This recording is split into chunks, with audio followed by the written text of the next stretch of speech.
So we see here a continuous line that's going on here.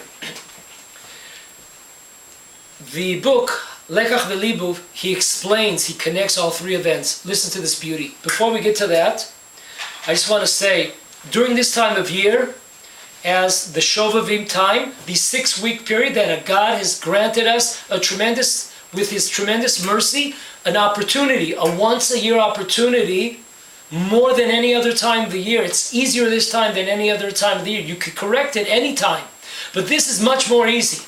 This is the wind to our back. It's pulling us up easily.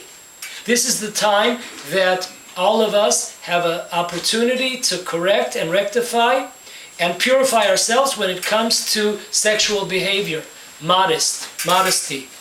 So listen to this. A place where we should stop and concentrate on this transgression of emission of seed is in our Amida. When we say the Amida, the 19 benedictions that we say, it's called the Amidah in Jewish prayers. When we say this, there is one paragraph, it's called Tikah b'Shofar. We're asking God to send the Messiah and blow the shofar, like don't blow it, man, but blow that shofar and gather us from the four corners of the earth. We're scattered, the Jewish people are scattered. So in this paragraph, if you have a good prayer book, you will see on the bottom it will say, stop here and concentrate on correcting the sin of emission of seed. Why? Because what is an emission of seed? It's scattering something that's supposed to be united and unified.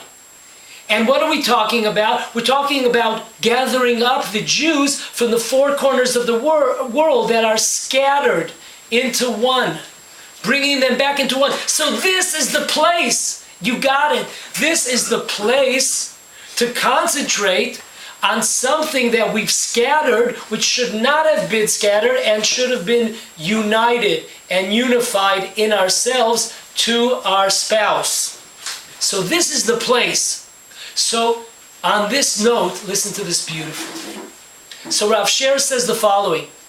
All three events, translation of the Torah into the Greek language, the birth of Christ, and the siege on Jerusalem, they all have the same common denominator. What is that? They have the same base. It's the same principle in all three. It's a scattering of something that should be united. Let's look at it. We have the eighth. We have the translation of the Torah into Greek. The Torah was given in one language, one unified language called Hebrew, the Holy Tongue. And what do the Greeks come? They scatter this Torah into 70 different languages. Number one. Number two, we have JC. JC comes by and he says, forget this one God. You know, we say that God is one, His name is one, the Jewish people are one, and the Torah is one. JC comes by and he scatters that. Instead of one unified unity, he goes and scatters it into three. Now we have God being three. What a scattering of something that's supposed to be united. And the last fast on the 10th, very simple. The Jerusalem, the unified city of Jerusalem, instead of being united and unified, the Babylonians come and scatter the Jewish people all over. This is tremendous. We have exactly from Adam and Eve, straight down the line, going through the flood, the Tower of Babel, Sodom and Gomorrah, and Jacob, and Jacob's daughter Dinah, and then we have Joseph and the wife of Potipharah, And then we have these three days on the calendar right after that during the next portions of the week. And they're all the same idea. It's all the same idea. It's taking something that God created to be united and unified and scattering it all over where it doesn't belong.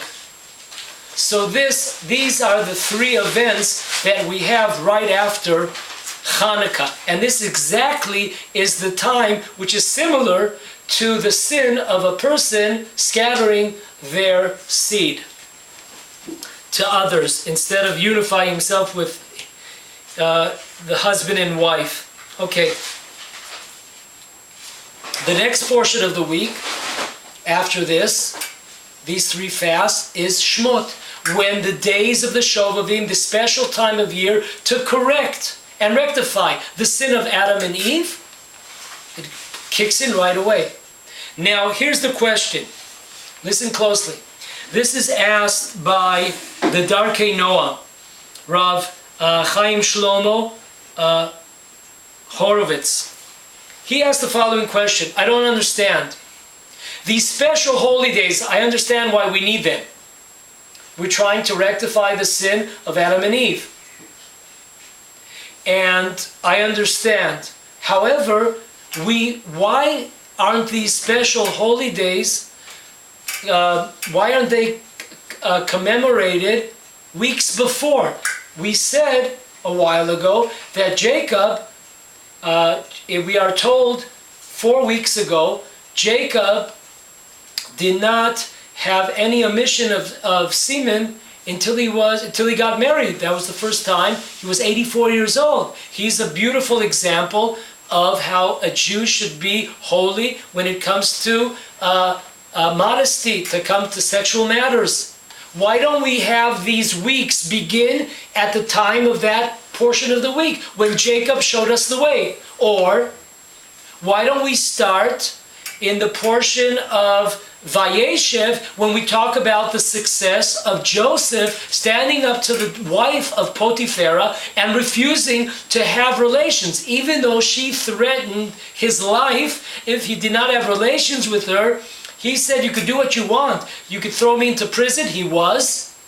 You could kill me. You could break my back. You could break my bones. But I'm not having any relations. Why don't we start this special 6-week journey at that time, that portion of the week? So listen to this beautiful idea. So the Darkei Noam says the following. Jacob was an individual. Joseph was an individual. What we're looking for is the community, the Jewish community. We're looking at bringing the tikkun, rectifying the situation, not of individuals. I spoke at the first class how most people understand this time of year, they're not looking at the way it should be looked, at the real way. They're looking at it as, listen, I have a personal problem. Okay, I have a personal problem. When I was young, when I was older, whatever the situation might be, whatever. I have something that I need personally to rectify. We're not looking at it in the large glasses, large scale. We're not looking at it as the Jewish people have come to correct the sin of Adam and Eve, etc. We're not looking at it as this is the way, this is the vehicle. Through modesty in sexual manners, this is a way to bring the redemption to the Jewish people. We make it into something tiny and minuscule, which is not. We have to stop looking at these weeks as something that everyone's into their own tikkun, trying to correct themselves and to purify themselves. It's not the correct way. It's not what's happening here at all. If that was so, we would have started with Jacob, an individual. We would have started these weeks with Joseph, an individual. But we don't. We started in Shmot with the Jewish people coming down to Egypt. Now, let's regress here. We spoke about generations that were reincarnations, that were created via the emission of seed of Adam. For 130 years, God took that seed and created lowly beings, lowly human beings, lowly generations to try to bring themselves up, and they were not successful. So we saw their journey. The journey was from the flood down to the Tower of Babel, continuing on with Sodom and Gomorrah, continuing on through Jacob, continuing on through Dinah, continuing through Joseph, and now, where is it going to? The Arizal says an unbelievable Torah. You know why the Jews were slaves in Egypt? I don't get it. What in the world did they do? What did they do wrong? Why were they slaves? You know, we've been sitting at that Passover Seder table for everybody, 10 years, 20, 30, 40. We won't get into people's ages here. We're sitting around at the table, and we don't ask the first simple question. What in the world are we doing here at this table? What did we do wrong? What I can understand, in the time of the first temple, we did ABC. In the time of the second temple, we were thrown out of the land of Israel because of DEF. Okay, I get it. But what in the world did we do to merit, quote unquote, this punishment? So unbelievable. So comes the Arizal and says, you know what? This coming Passover, you sit down at your table and you knock on the table and you say, listen guys, I'm going to explain you. I heard a class on this subject. Folks, the generations that we spoke about, they were not successful in the rectification, in changing the situation, in purifying. They failed to lower depths. These generations were reincarnated. Eventually, these generations come to Egypt. And listen to this. Unbelievable. So now we have all these previous generations gathered up in one generation in Egypt. And look at this one. The Pharaoh decrees to throw all these Jewish babies into where? Water. Water. Hey, the generation of the flood. That's it. Oh, and then Pharaoh decrees that the Jews have to, get mud and start building buildings and fortresses for the Egyptians. Hey, that's the Tower of Babel. Whoa, unbelievable. And folks, we see what was going down in Egypt were all these generations, the no success generations, gathered together for a fourth time. Let's try to make it work this time. This time they were successful. This time they're able to exodus Egypt. Who comes to save them? Moses. What's special about Moses? The Arizal says what's special about Moses is he had a perfect intellect. Hey, Moses, perfect intellect? Didn't we say Adam? What was Adam's sin? Adam's sin was first with his intellect, his thoughts, was brought down to his body, and because of his thoughts, he had in his reproductive organ, he transgressed for 130 years. So unbelievable. Moses comes, he's Mr. Perfect in his intellect. And not only that, listen to this baby. When he's older, God commands him to leave his wife. Why is that? Because he is correcting Adam and Eve. When Adam separated himself for 130 years from his wife, he messed up. So Moses comes by with his intellect, perfect intellect, something that Adam did not have, and therefore that led him, his intellect led him, his thoughts led him to emission of seed for 130 years. But Moses comes by now, and no problem. Intellect, dot, and in his older years, he separates from his wife, and there is no transgression. He corrects the sin of Adam and Eve. Amazing. And therefore, what happens after that? After that, when does the 6-week period end? It starts at the Exodus. It starts with Egypt, the slavery in Egypt. When does it end? 6 weeks later. At which portion of the week? Mishpatim. What's Mishpatim talking about? It's talking about Mount Sinai. What happened at Mount Sinai? The Jewish people, 99.2%, had corrected at that time the sin of Adam and Eve. And therefore we read every Tuesday, yesterday. I know the Jewish memory doesn't go back that far, but if you can remember back to yesterday, guys, what we read in the Psalm of the day. Ani amarti Elohim atem. Achem ke'adam temutun. I have said that you should be godly. You should not die anymore. It was the original plan of Mount Sinai was once the Jewish people receive the Torah, once they have rectified the sin of Adam and Eve, and the sins of all those generations that we remember, that we went through, the flood, Tower of Babel, etc. Once they rectified and corrected all this, we should have lived. The redemption should have come.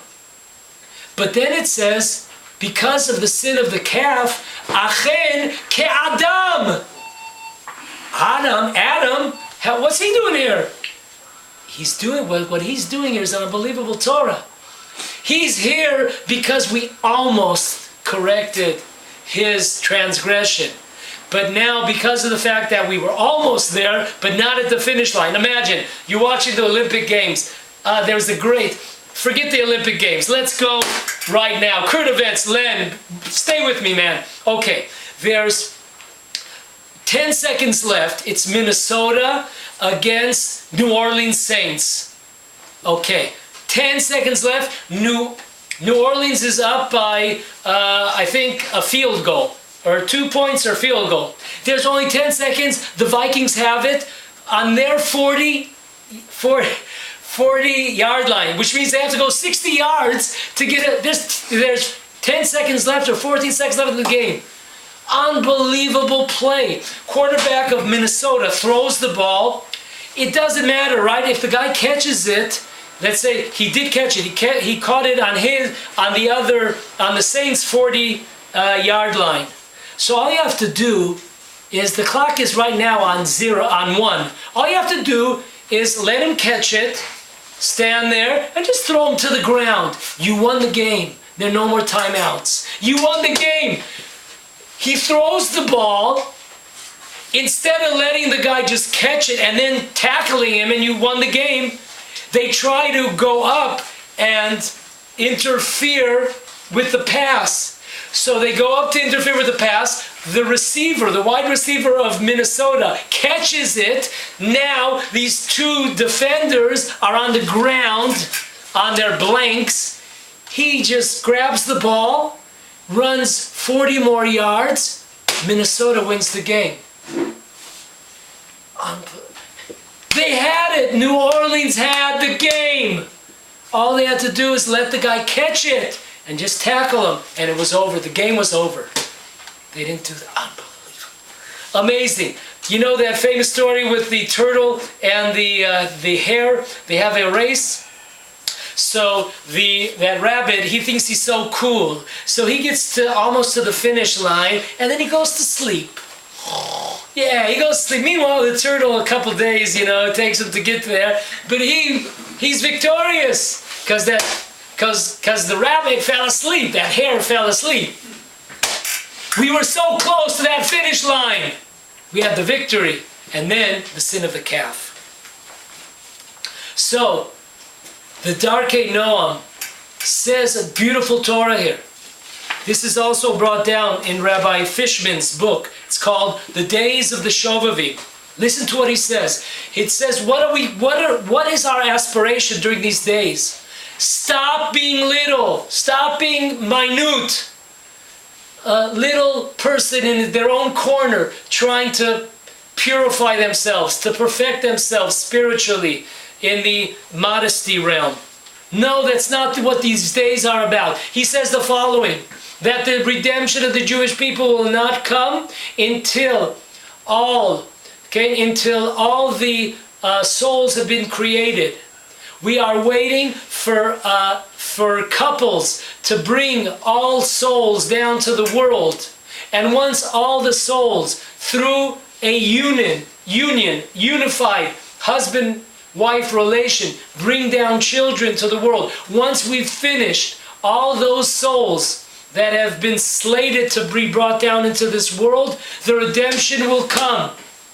But if we transgress sexually and we scatter our seed, so what happens?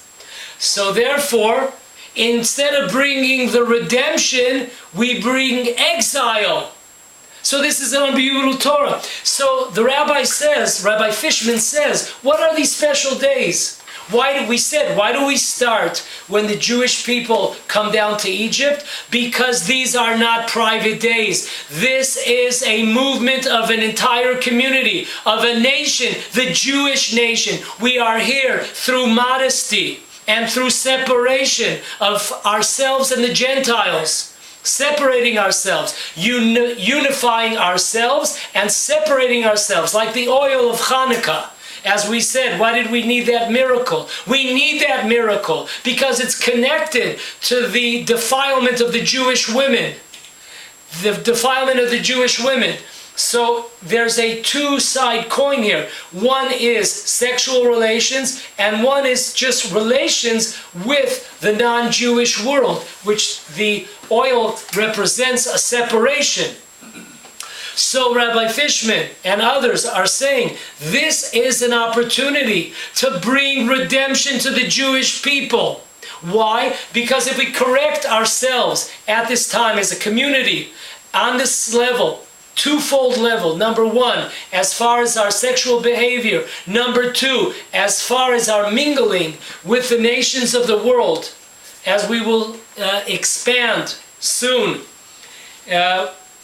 This will bring us the redemption, because if we're able to correct this sin of emission of seed, and we're able to unify ourselves with our own spouse, our unified and spouse, we will bring children into the world. All of the souls will come down to the world, and we could bring the redemption. If not, then we have the exile that we're reading about in these weeks. We have exile, and we also have redemption. Both sides of a different coin, depending on how we react. If we are able to correct ourselves, if we're able to perfect ourselves, we bring redemption. If not, we bring upon ourselves, and the Jewish people, we bring upon ourselves exile. Okay, now, we go down to Egypt.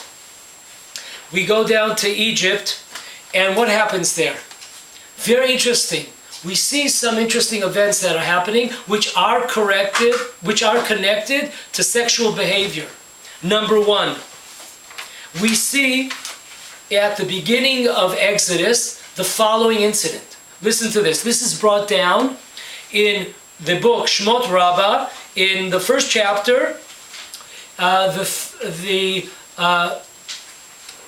third or 33rd, according to here, 33rd paragraph. Listen to this story.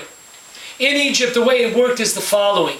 You had taskmasters, and they were responsible for each Egyptian taskmaster was responsible for 10 he was responsible for 10 Jewish policemen. each Jewish policeman was responsible for 10 Jewish slaves. That's the pyramid here. We have one Egyptian taskmaster. He's responsible for 10 Jewish policemen. Each Jewish policeman has 10 Jews under their command. That's how it works. Okay, so one day, Egyptian taskmaster knocks on the door, comes into the policeman's house.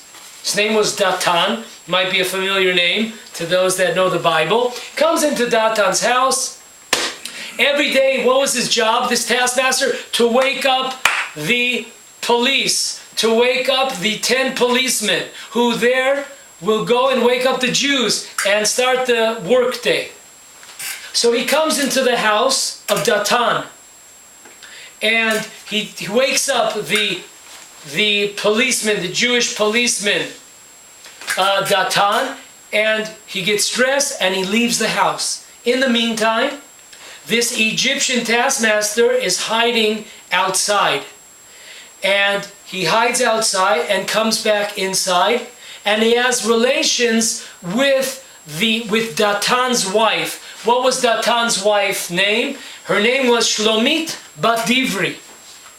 Shlomit, the daughter of Divri.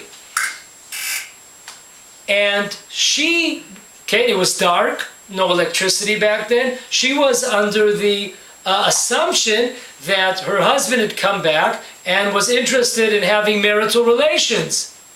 Little does she know, according to this first opinion, little does she know that it ain't her husband in there. It's this Egyptian taskmaster. He's the one that's come in. So she didn't know. Anyways, she becomes pregnant. And if you look in Leviticus, in the portion of the week of Emor, you'll find what happens to her son. Stay tuned, for that subject. Anyway, she has a son, a very interesting son, who had a whole incident with Moses and the Jewish people. Anyways, however, when we look at the story in a different version, this is in Leviticus Emor.